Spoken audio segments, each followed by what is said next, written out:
Hello everyone, welcome to Dr. Zakir Naik fan YouTube channel. Today, we bring you another open question and answer session with Dr. Zakir Naik. Please watch the video from beginning to end and don't forget to leave your comments in the comment box.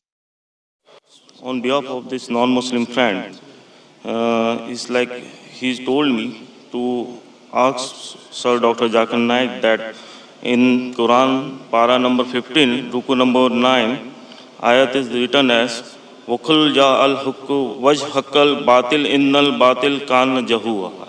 So he's want to know this related to Mahdi alayhi salam or what? The brother has quoted a verse of the Quran, but the reference was wrong. The correct reference is Surah Isra, chapter number 17, verse number 81, which says, وَقُلْ جَاءَ الْحَقُّ وَزَهَقَ الْبَاطِلِ إِنَّ الْبَاطِلَ كَانَ زَهُوقًا. That's it. It is Surah Isra, chapter number 17, verse number 81, which means that tell them truth has arrived and falsehood perished, for falsehood is by its nature bound to perish.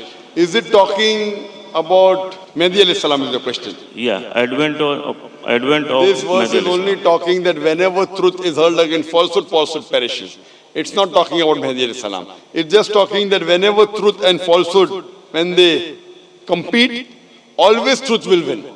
So therefore you have to be on truth, not on falsehood. It's nothing to do with Mahdi alayhi salam. It's just a general rule of the Quran, of Allah subhanahu wa ta'ala, that truth will always prevail over falsehood. Hope that answers the question. Thank you for joining the Dr. Zakir Naik fan community.